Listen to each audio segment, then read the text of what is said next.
You're listening to Future Tense, the AI show that demystifies the world of artificial intelligence and tells you what you need to know. Join Jeff Joyce and Julia McCoy live right now. Hey, welcome back to Future Tense. I'm Julia McCoy. And I'm Jeff Joyce.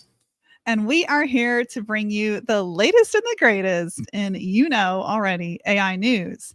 And let me tell you, Jeff and I were talking just a day ago about how we probably need to record 2 episodes of these per week, just because that is not even the minimum to keep up. It's more like once an hour, Matt Wolf style. But hey, we're going to try without overwhelming you. So our goal with Future Tense is to bring you what actually matters to you in your life, your home, your business, all of it. So that's what we're going to try to do. And pretty soon we'll probably go to twice per week. Do you agree, Jeff? I just feel like we can't keep up. I absolutely agree. And plus, I mean, they're going to be able to see more of us and hear more of us. That's always a plus, right? Just kidding. Hopefully. Yeah. They can tell us. You guys can tell us. Rate the show. Like, seriously, tell us what you think. We'd love to know. Hit that star. Be critical. Don't hold back. Be nice. But you can tell us what you really think. We can take it. All right. So what is new in the world of AI this week? What have we decided to bring you? So I'm going to give the floor to Jeff to start. He's got some great discoveries from CES, which just happened in the last week. Was it, Jeff? Absolutely. So one of the biggest ones that I saw from CES is definitely going to be Rabbit. It's this small handheld device. And let me see. I'm going to attempt to screen share. And for you audio listeners, I'll try to describe it as best as possible. But let's see here.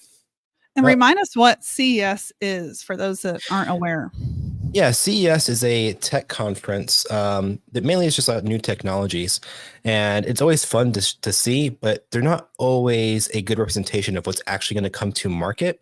It's more just like concepts. There are some good like winners that we see where it's like, oh, we have some good tech that's coming out that could actually be useful. But there was a lot of stuff like an AI backpack that displayed an image, like it just wasn't that useful for a lot of the stuff. But I mean, there are instances where a piece of tech is useful. And Julia, can you see my screen? Sure can. Perfect. One of those standouts that I think that took most people by storm was this little device right here. It is called Rabbit R1. And it's basically this little like orangish box with the screen on it. It has a camera and it has a push talk button. And it's a voice assistant that's able to actually complete tasks. And how many tasks can actually complete, I'm not entirely sure yet. I don't think there's been too many people that have their hands on it to actually test it out. But it is an interesting concept. Now, one of the things that is kind of weird about this, it's not internal into your phone. I mean, that's a bit of a misstep. You have a secondary device, but they're thinking that if you keep your phone in your pocket and instead you bring out this device and you use this device, this goes along a lot of along the lines of a lot of things I'm seeing with like wearables, where people are creating wearable solutions where you can, pin it as a lapel on your shirt and display a screen on your hand and then have AI. I think that's kind of a misstep, but it is an interesting technology and it's very interesting to see where this is headed in terms of that. What do you think, Julia? Oh, 100%. And something you said at the very beginning is so true. A lot of the things we see that launch, especially at events like these, where it's a lot of fun to create some buzz. But what we see are concepts that aren't always user-friendly in the real world. So it's like, do I really want to pull out a separate box when, Jeff, like, look how large this iPhone is.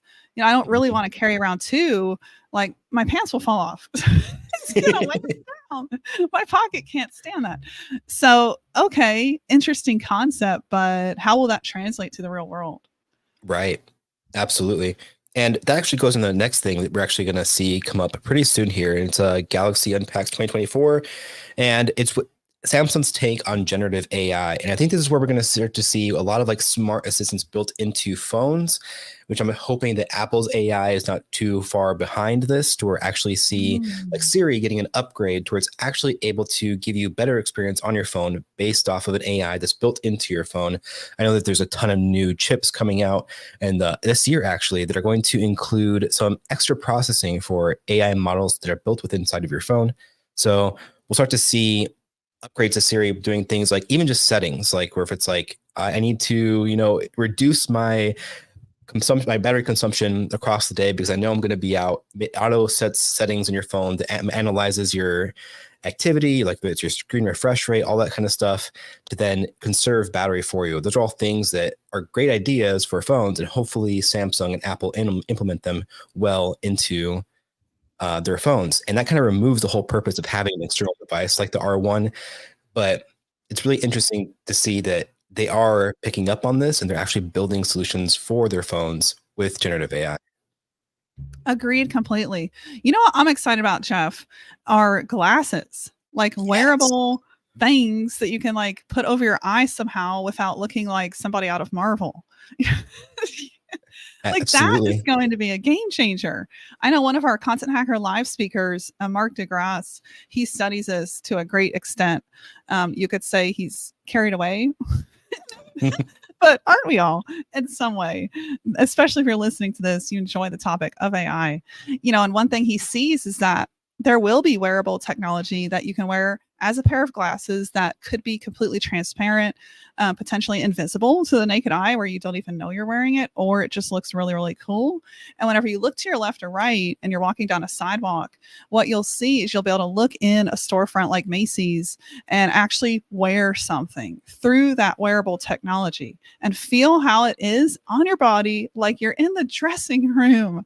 And that's just mind blowing that we could even get there one day. But I think, you know, that could be the future of marketing. Imagine that, like the friction you'd have. You wouldn't have to have a sales team in your retail store. That is better than a sales team. Absolutely. And, you know, combining two different technologies that already exist right now is that we have something like the Meta glasses. I don't know if you've seen those, Yes. which are essentially, they're in a partnership with Ray-Ban, and they're glasses that they have some AI assistance to it, but it's not really too in depth. They're more so, I would consider them like for video and picture taking, and maybe listen to music in your podcast and instead of using earbuds or using glasses. But we also have the Samsung LED transparent TVs that are being released as well, where that's another technology that could be built into glasses. And since they're transparent, if they can get that technology small enough, you could still see through it, but you're actually looking at a screen. And so that whole field is becoming very, very interesting. We're going to see a lot of smart wearables that come to market that are going to be AI assisted to the point to where you won't need that. And maybe it's like something where you walk into a store and there's like a geotag in that store. And if you don't know what a geotag is, essentially it's a perimeter set up around a location that once you walk within that perimeter, it triggers some type of action. And which with glasses, that could be something like display an advertisement for this when they walk in, or maybe they give them an alert about this when they walk in. What are the specials here in this restaurant or the store? And it's displayed on your glasses. All these sorts of things are possible with generative AI, and they can even be done on the fly, which is something that's so powerful with generative AI. It can custom tailor experiences to each individual person walking in with generative AI. And so the future is just through the roof on what's possible with this technology. I completely agree. And that's something we're interested in exploring, are all angles, not just how do we actually use AI as software in our business or as an augmentation for the human, but how do we foresee what's going to happen in our homes? And that said, before we go there, I want to start with, on my end, the custom GPTs. So was it 6 days ago, Jeff, the GPT store came out? Does that sound about right? So, yes. Yeah.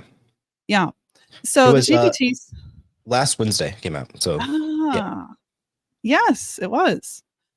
Yeah. Okay. So OpenAI launched this on their blog. They announced that came out, the GPT store. If you're not sure how that works, you can literally create your own version of ChatGPT and have users interact with it based on a series of prompts you've developed. So to give you an example, and I know we have a lot of you listening that aren't actually watching the show, and we want to encourage that. So if that's you, awesome. We're going to make sure the show caters to listeners, not just viewers. Because I don't know about you, Jeff, but that's how I listen to podcasts. I listen. So that said, I want to share with you, and I'll cater to the audio listeners, a custom GPT that I actually built to test this out. The GPT named itself, so it named itself Word Weaver, and it's really, really simple to get started. By the way, you just need a ChatGPT account. Do you need the Pro account, Jeff? At $20 a month? Okay, you need that. But like, that's it. It's so simple to get in here and create this. And then you just configure it. And that looks like you're going to name it, you're going to describe it, you're going to give it instructions.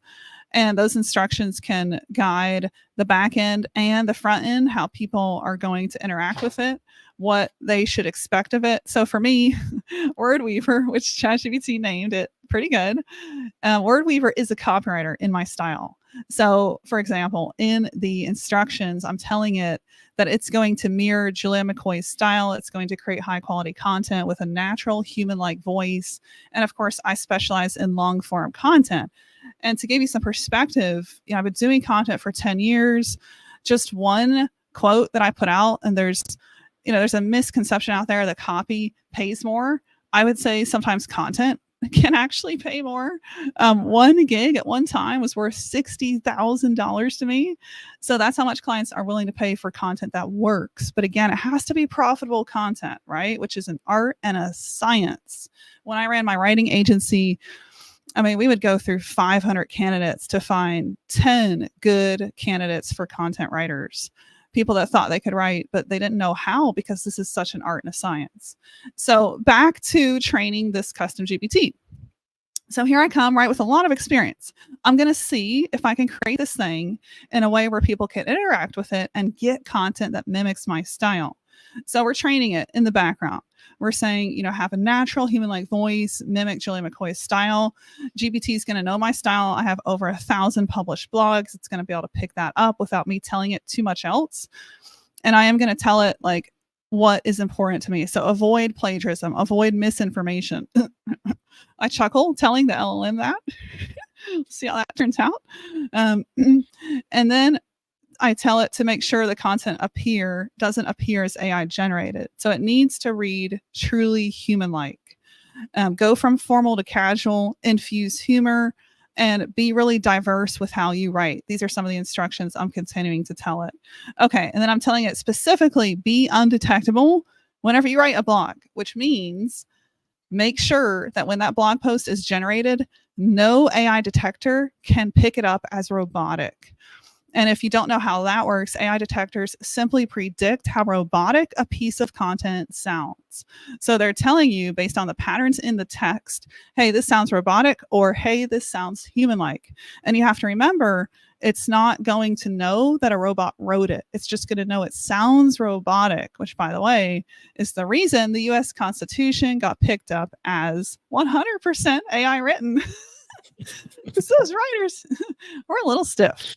Okay, so I trained it, and now I'm going to write out 4 prompts. These prompts are going to be what the user sees when I launch my custom GPT. These are conversation starters that these people can click on to generate what should be something that Julia McCoy would write. Okay, so what are the things that people would go to me and hire me for? SEO content, catchy homepage taglines, emails for campaigns like a Black Friday course sale, awesome names for things like marketing newsletters. So those are actually the 4 prompts, aka conversation starters, that I gave it. Okay, now when I launched this thing and I actually asked it, okay, write an SEO blog, and I had it work with me to do that, what came out was like so far off, it's offensive. And for some background, I sold this as a service, and I really know what works and what doesn't. I can tell you in 10 seconds or less, this is going to work on your blog. This is going to build trust in sales. This is going to boost your CTR. This is going to get you subscribers, or it's not. It's going to fall completely flat. And so as I read what this custom GPT called Word Weaver, supposed to be in the style of Julia McCoy, is generating right now, it's utter crap. It's not even 50% as good as the top piece in Google. So knowing that, like, this whole thing, I just want to dump in the trash. And I've seen some really good thoughts on custom GPTs, which I think that they're great. You just got to remember what you're using them for. And if you expect to interact with one and get, like what I would sell as a service back, ready to copy, paste, and go, you are misinformed on how GPTs work, because that's just not what you're going to get. I have seen marketers launch custom GPTs in the GPT store, They spent 3 to 6 months. They put everything into building these GPTs, configured them. They were successful. They published them, and then OpenAI yanked that completely off the store. And they were predicting that as like 80% of their income. So you also have to remember that, if you're banking a ton on this going out, making you money, you have to remember it's not your platform. And that's something I'm really big on, is thinking about the platform you own, which is why that website first approach, sell from your website, build services on real estate you own. That's your site. So thinking through all of those caveats is really important whenever you approach these custom GPTs, so that you can use them correctly. And I will tell you, you will never see WordWeaver from Julia McCoy live in the custom GPT store because it was just an utter failure. Jeff, anything you'd add on that? I know you've been studying this because you're in the back end as our AI director, building a lot of the good stuff inside Content at Scale. Yeah, I mean, one of the big points that you hit on is AI detection. That is like a big problem that I see with custom GPTs. And I mean, I know that Google said that like AI content is okay as long as it's helpful, as long as it satisfies EAT, then like it's okay. But we still need to be conscious that Google can change their mind at any point in time, and that is a factor that you have to look into. Where it's like, am I really going to trust Google not to flip flop on this? They already flip flop once. Are they going to flip flop again? And I think that's a big thing that we need to consider when using a custom GPT. The other thing that people need to understand is that what it's doing is it's generalizing instructions for ChatGPT that's powering these custom GPTs to then perform a task. Those generalizations aren't always good. Like, it'll take whatever you're saying and it's going to create what it thinks is a good prompt, but it's not really creating the necessary prompt to get the exact output that you want.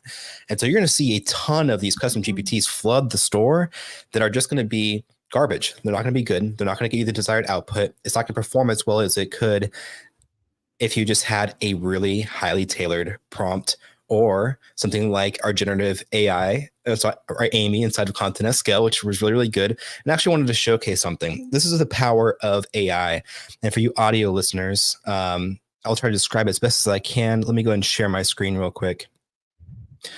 A while back, I did a test. And this test was creating a viral videos, like reels and stuff like that, with AI. And the result from it was the following. You got 17,313 Facebook followers, 3,056 Instagram followers, 1.1 million views on shorts. And it just goes on and on and on. But some of these videos got 500,000 plus views. Wow. I mean, we're talking 100,000 views on one of yours. This is all AI assisted. And the thing about it is that our platform, with Content at Scale, can you still see my screen? I sure can. Awesome. Let me go ahead and actually change it over to the other screen real quick. Slide. Our platform is designed based on this knowledge. Like, everything that we do, we have a series of agents. They're all custom tailor-made, which is kind of similar to custom GPTs, except these are created with expert prompt crafting. They're designed to perform very, very well for whatever it is you want. Like, for instance, I have one of our agents whose name is Caitlin, who's just a copywriter, and I just wanted to talk about AI trends. And so you can customize this to talk in your own voice. We have something called a personalized AI specifically for our agents. That's able to actually analyze your personality, your writing samples, and basically shape this content to speak exactly how you are. It's not a generalized form like ChatGPT is doing, where it's basically just creating a generalized instructions. It's actually going into questions that it needs to ask you in order for it to create excellent content for you. And so this is just a quick summary of some things that it thinks are trends for 2024. AI expansion, like expansion in machine learning, the neuroevolution for the brain, which is talking about computer interfaces combined with your brain, ethical AI usage, sustainable AI usage. Is like we're reducing carbon because we're going to see a huge uptick in electricity usage due to these AI platforms and systems. Decentralized autonomy, which is all talking about blockchain. And Julia, we actually talked about that in the previous episode, which I'm sure we'll go into more in the future. But yeah, this is an excellent piece of content that's well researched because it's doing the research for you. And even our main platform does really deep research into the content that it's going to serve to the public. And that's a huge thing that ChatGPT unfortunately does not do, and these custom GPTs do not do. Oh, yes. Well said. Well, that's why you're the director of AI, Jeff. I couldn't explain it at that level. I'm just like, look at this crap. Don't use it. So that said, we're going to keep moving at a fast pace here because we have a special guest coming on in 10 minutes from our own team at Continent Scale. Yay! So before we introduce Simon, wanted to go into something that's making the news. You may have seen it or not. It's on the New York Times. It is all over. It's on Business Insider. It is really floating to the top. So there was an OpenAI backed humanoid robotic startup. What a mouthful. That got $100 million in funding. And let me tell you, what I'm seeing from this company could really be the future of robots in our homes, which I am, I'll tell you, really excited about as a mom with 2 little kids, constant dishes, constant laundry, things like moving across states. Hopefully that's one time this year and one time for a long time. But things pop up that are just annoying, like laundry. And how amazing would it be to have like the robots take care of those things, just like AI has done with the research part, the writing part, and so much of writing that I didn't enjoy anyway to begin with. So just like it's going to take so much headache out of work and what we do and what we didn't like there anyway, I think it'll take a lot of headache out of the home and what we do to optimize our life, because that touches work, that touches joy, happiness, peace, creativity, inspiration, all of those things, right? Like if I know I have this looming pile of laundry to get back to, not very creative there.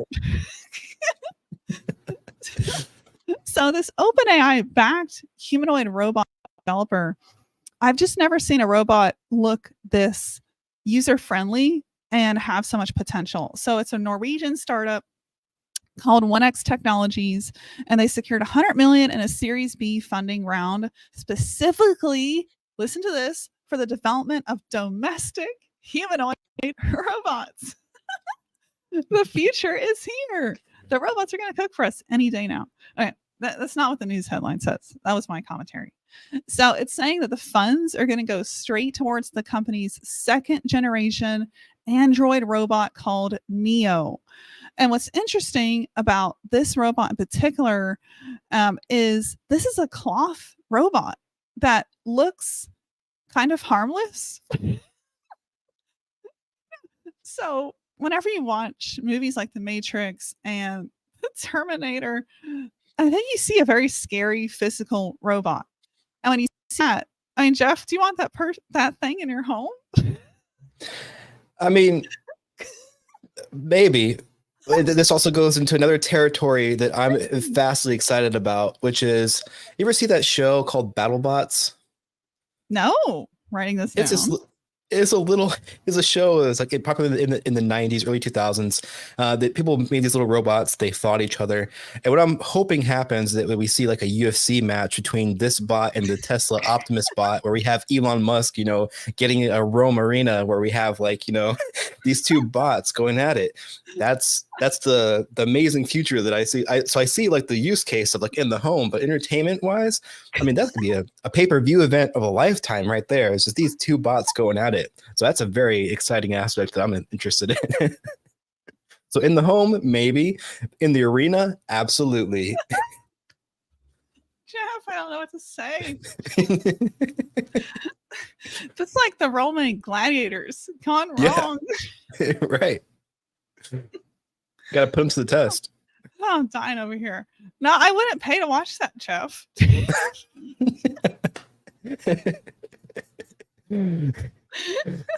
Leave a comment below if you would want to see that.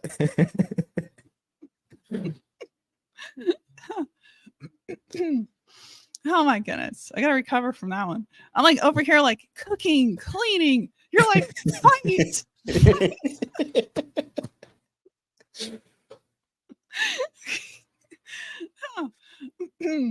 We we have so many different viewpoints of the use Hmm.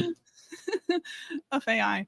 I mean, that's interesting though. Think about that. Like, what if one day we're turning on like the wrestling channel and Hmm. it, but I would not want to watch that. Guys, you got to let us know. Would you actually watch that crap? Like, there's no, it's hard to envision like honor associated with a win when it's a robot winning. I don't know. Yeah, I think that comes down to like the craftsmanship, right? It's like the how advanced can it be? I think it's a good testing ground to see like what motor functions work the best, and like that creates like iterative development on it. So there's like a lot of interesting science that can go on with that can be involved with honor, because that's like pride for their teams. But I don't want to get too deep into the weeds with this. Let's discuss honor among bots, Jeff. Right. No, that's a really interesting thought though. Like, to see what technology wins. Okay, Mhm. that's interesting, because if you take like an OpenAI backed firm like this new technology, 1X Technologies, and you take something like Google and what they're going to build, or what Facebook Meta is building, and you put those two together, oh my gosh, like that is the showdown of the century. Mhm. Yeah, so never mind. When it's like the hugest brands in the world fighting together to see what iterative success comes out of that, yeah, count me in. That's cool. But just to like flip a channel and see two random robots like trying to wrestle each other, come on. Not getting Touche. my popcorn out for that. But it's interesting because I have been so, obsessed with like the idea of a domestic humanoid robot. And what I see with Neo is like so much potential. And they're picturing this thing, inside of the home. So it's like what it can pick up, what it can lift. It was actually tested like cleaning a table, putting the dishes in the sink. And because it's cloth, like I think the acceptance and the perception of it, that alone, like how you see it and how it feels in front of you, I think could change how we see the robots entering our home versus like the scary metal skeleton that we would be horrified to see picking up our child. Right. So it's interesting to see this further develop. And I know we're almost at the hour. We're almost about to introduce Simon. And the last headline you and I had here, Jeff, to cover was about the deep fakes, which is something that's also really important just to follow and be aware of. Mhm. If for any reason, just to know like what not to do with your own content. So in the news lately, there have been companies that are generating versions of celebrities to endorse things like cookware. So Taylor Swift, I guess, was handing out free cookware the other day, but it wasn't really her. It was an AI generated version of her. And it's funny because how she responded was she laughed. She's like, I hope nobody, took me up on that cookware scam because that wasn't me. But when this happened to other celebrities, they got offended. So it's really interesting to see the response because there is some tongue in cheek I can appreciate there.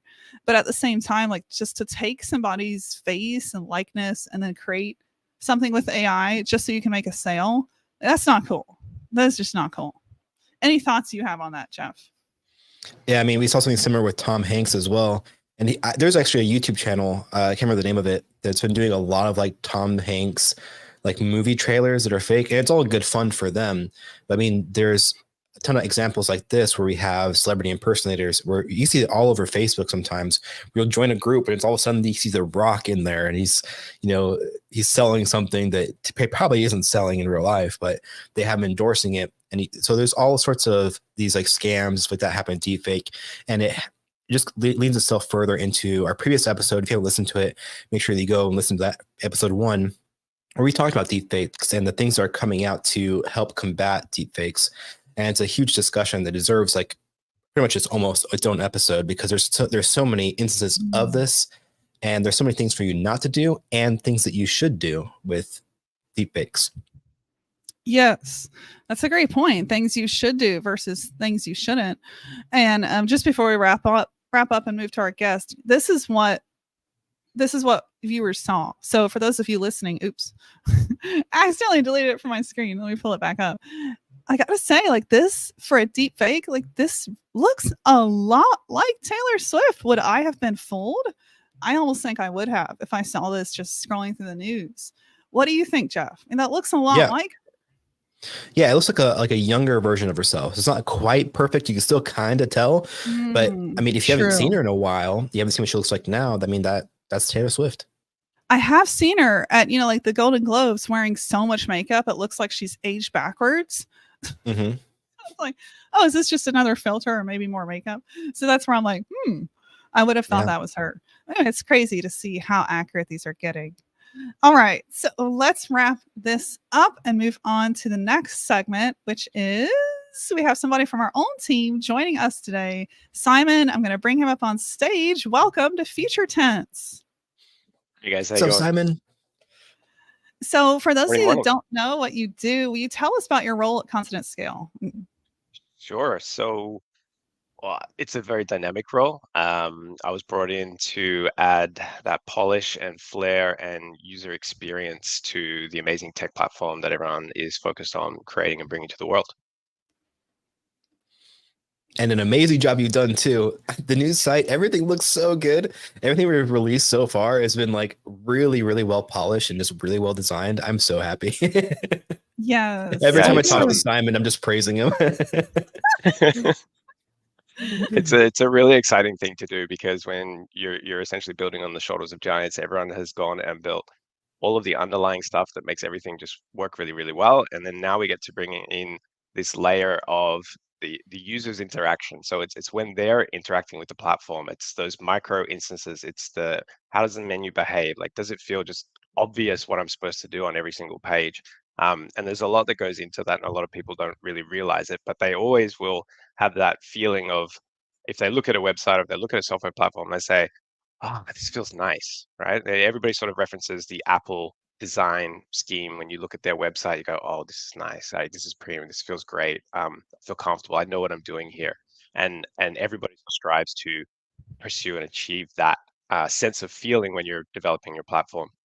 And so we get to go and focus on that type of feeling. And obviously, the antithesis of that is, oh, this feels clunky. I don't know what to do. What am I supposed to do here? What is this thing even? I don't have time for this. And that's all the feelings we get to try and avoid and navigate around and help alleviate. So that's what I do here. In a nutshell. Love it. Yep.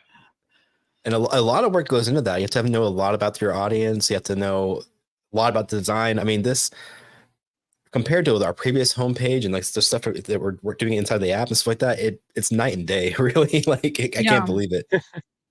It is. Yeah, as you go through different stages, you have the capacity, the resources, the need to focus on different things, and everything that was focused on in the beginning did an amazing job of getting us to where we were, and now we're trying to step it up several notches and get to a new level, and that's going to open the gates for all of the other stuff that we're trying to work on.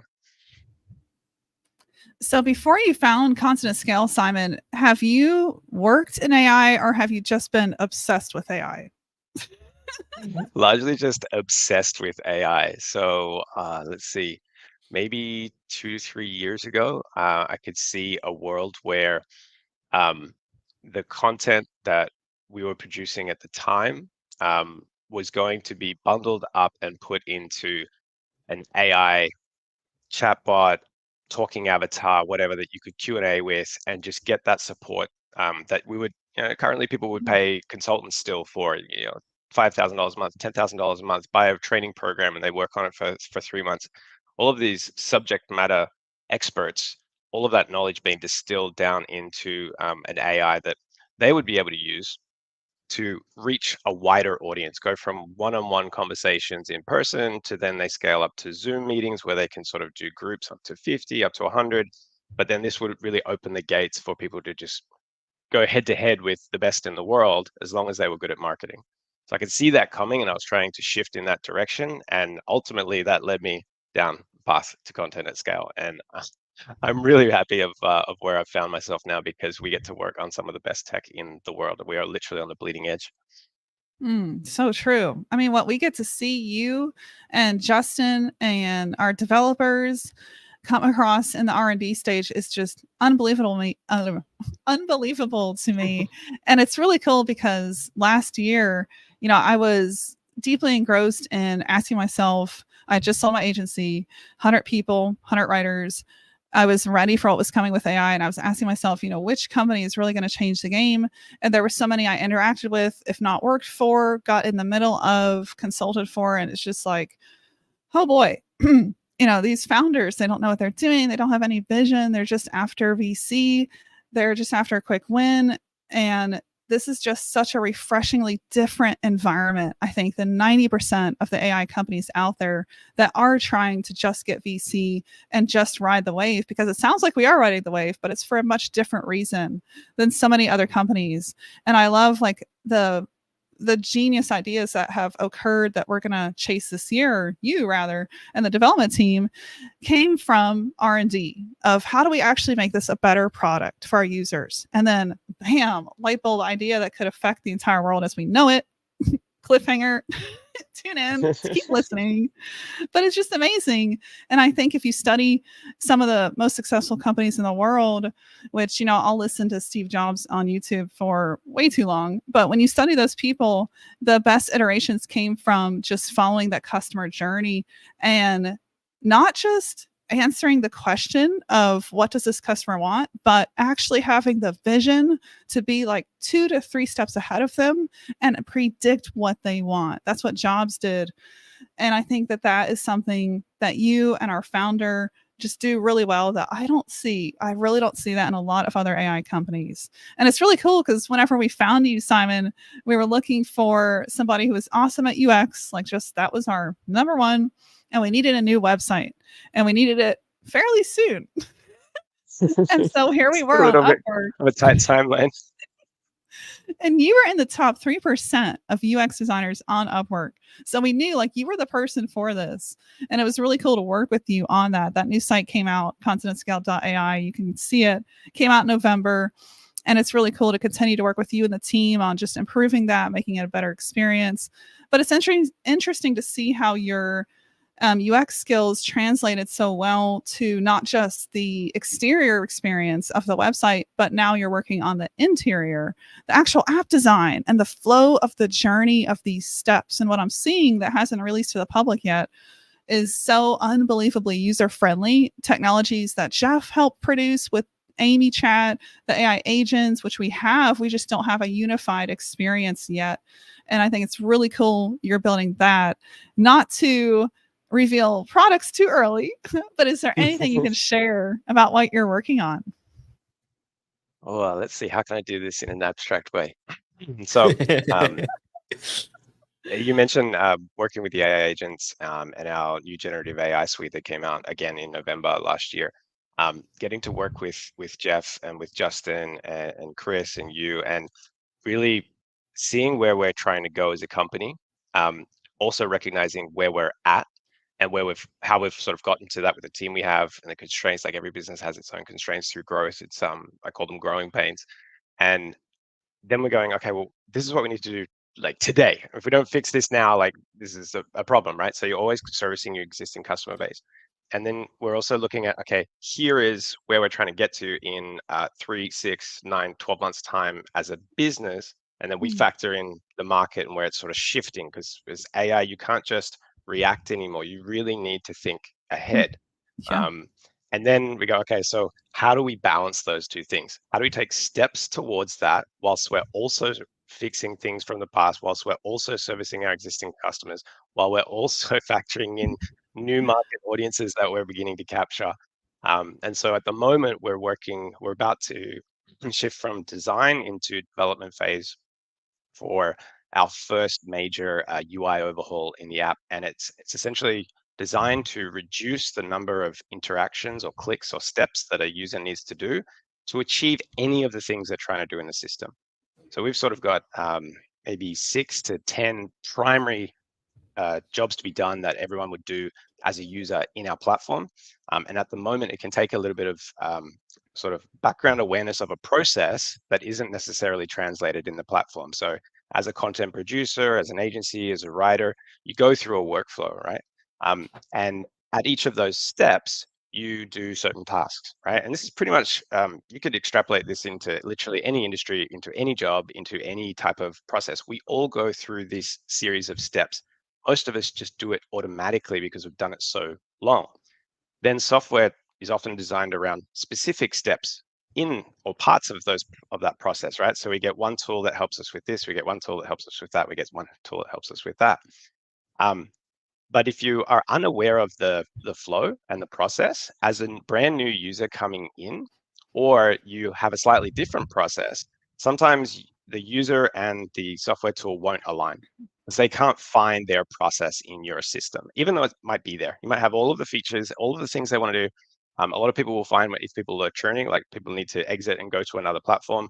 Most of the time, if you have a conversation with them, they go, "Oh, I didn't know you could do that. Wow, Mm. can I do that as?" And so it's Mhm. this next step that we're doing is really trying to bubble those actions to the top so that within 2 to 3 clicks, they can have executed any of our AI-driven functions and look at those results. And so that's really exciting for me to be able to have that kind of impact starting to make its way through. And we should see that out in a very short timeline from now. I'm not going to put a specific date on. We all Yeah. learn not to do that. I'm super excited about that.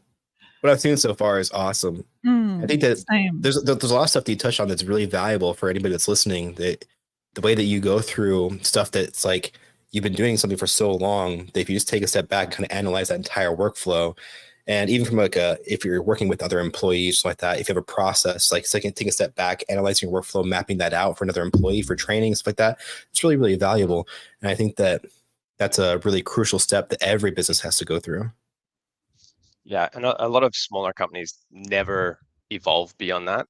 Founders have a lot of Mhm. trouble getting their processes out of their heads and training up a VA or training up another team member, and that often reflects as like, oh, this new team member is no good, I've got to let them go, kind of thing, or they weren't the right marketer, or they weren't the right assistant, or they weren't the right SEO consultant for me. But ultimately, taking that step back and being able to just kind of zoom in and zoom out on everything you do, whether it's your business, whether it's your process, whether it's your goals. If you can develop that skill, you can see things in a very different perspective that a lot of other people can't. Absolutely. Yeah, that's a great point because I think a lot of us default to either one or the other.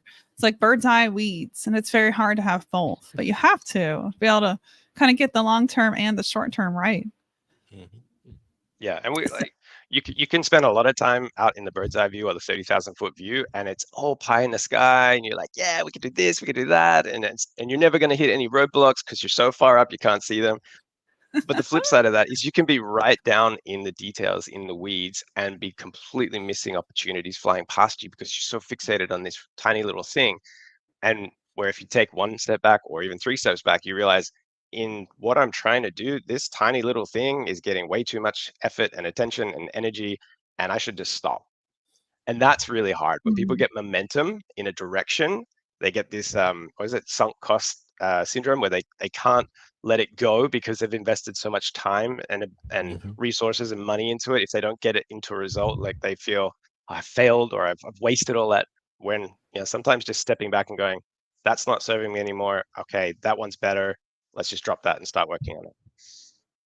It's Mm. hard. Humans Yeah. are tricky, complex beings.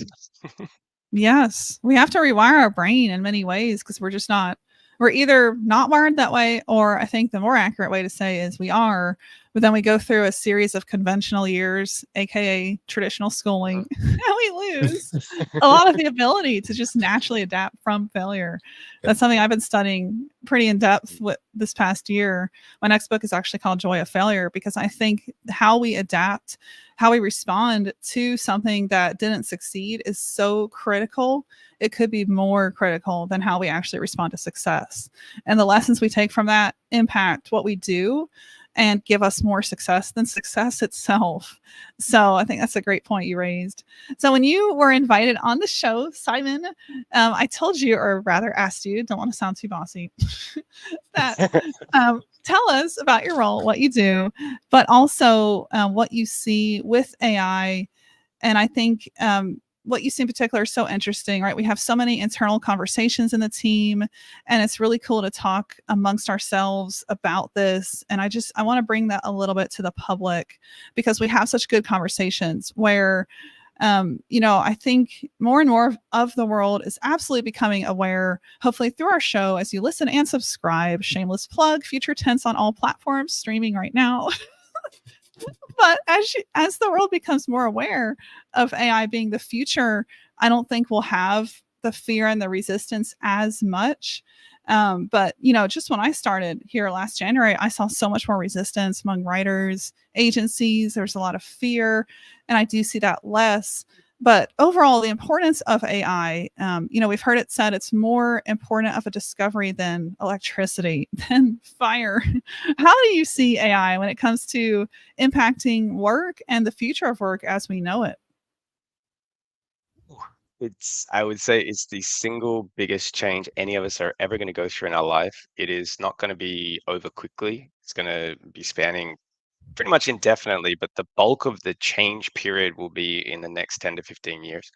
It's going to completely transform the way we work because, to date, for at least 50 to 100 years, humans have essentially defined value by the work that we do. And so if you take a step back, as we were talking about, look at the job that you do today and just imagine for a second, whether you can believe it or not, imagine if 80% of the stuff you spend time on is no longer required because it's done by AI in a matter of minutes, right? Now, don't freak out and go, oh, the AI took my job. You should Yeah. be the person driving the AI to eliminate 80% of the more mundane, trivial, typing on a computer, thinking about answers for this or that, like lower level cognitive load, planning, coordinating, monitoring, researching, all of these kind of things that just take a long time. And they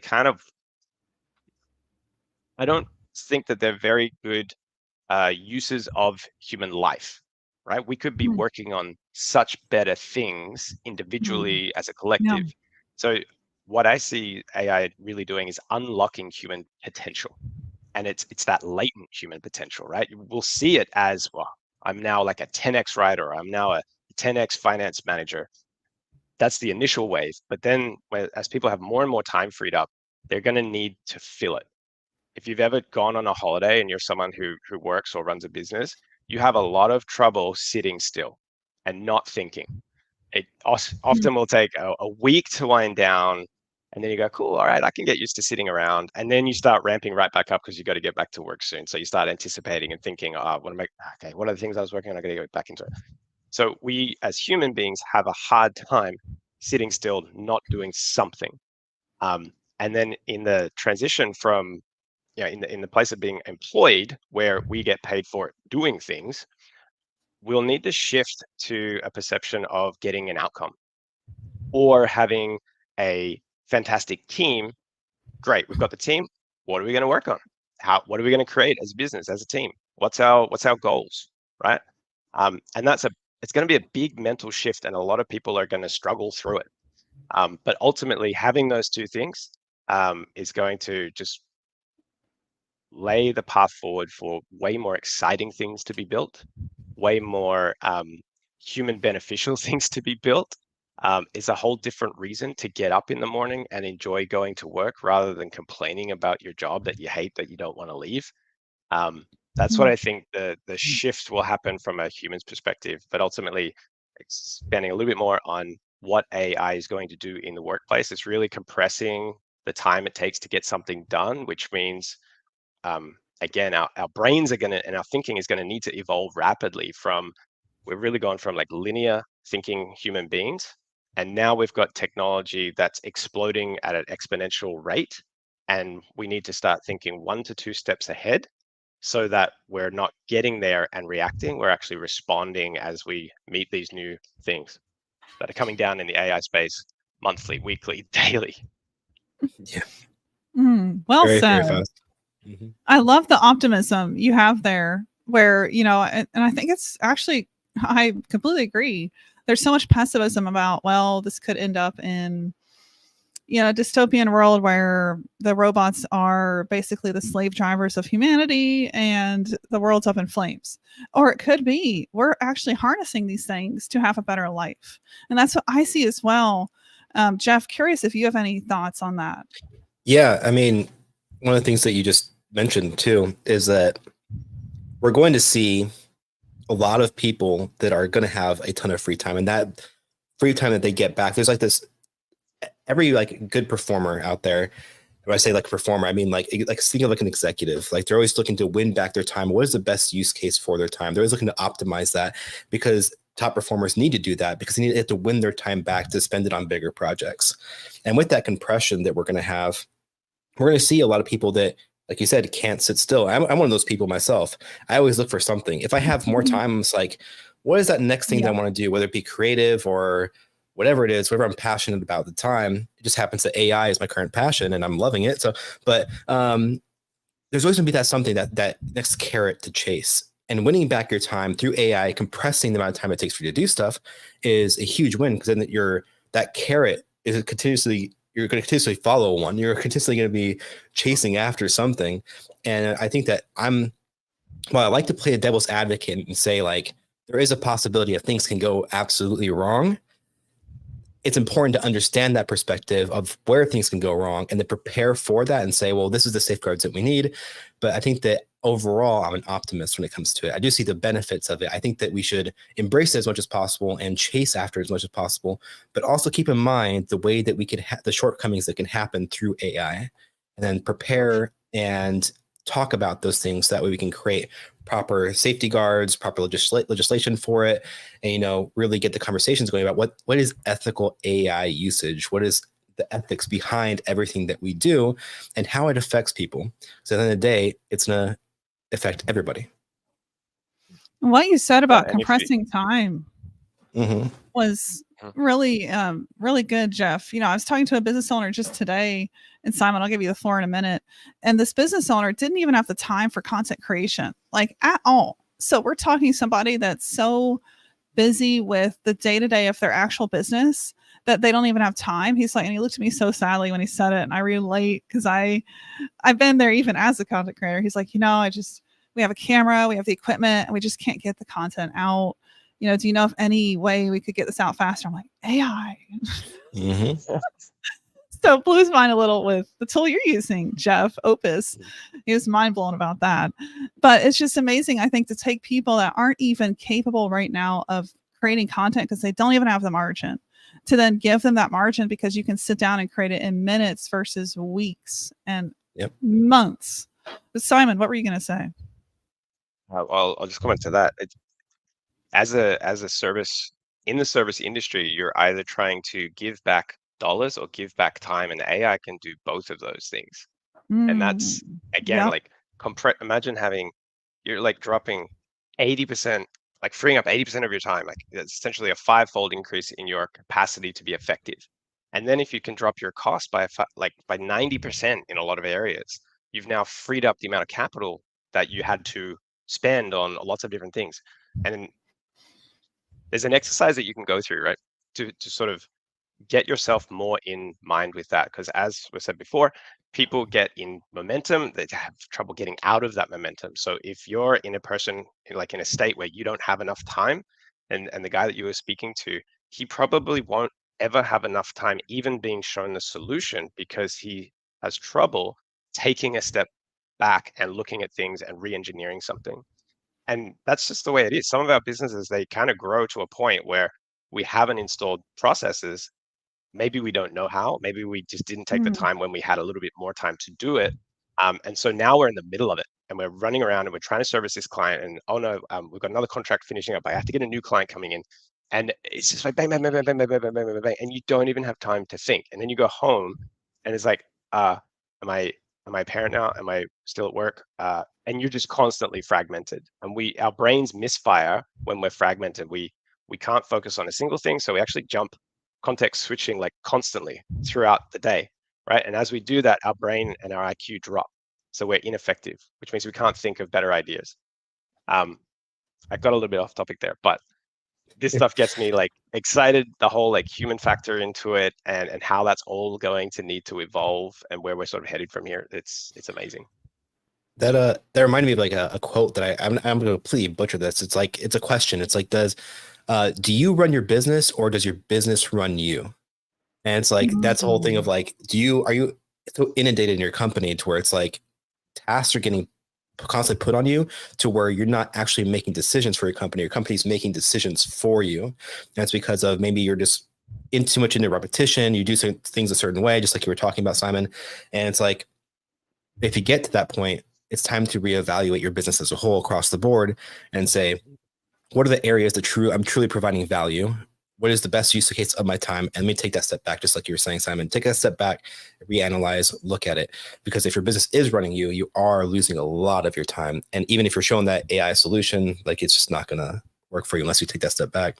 And you have to learn how to be that person, right? Yeah. That knows how to delegate, that knows how to lead a team. Because I know, like, I have so much sympathy for the business owner that isn't there yet. And they're like, well, I have to run my business right now because I'm learning how to be a leader. I'm learning how to delegate or build systems and processes. So I know we have somebody that commented, no time for content. You know, if that's the place you're in, if you're like still learning how to actually be that person with processes, systems, you know, it took me definitely a few years and listening to some podcasts, reading some books to even be ready to delegate. And then when I did, like finding people I could rely on was so incredibly hard. And that's where AI, again, with our AIO approach, you know, instead of 100 writers to produce 50 pieces, you only need one.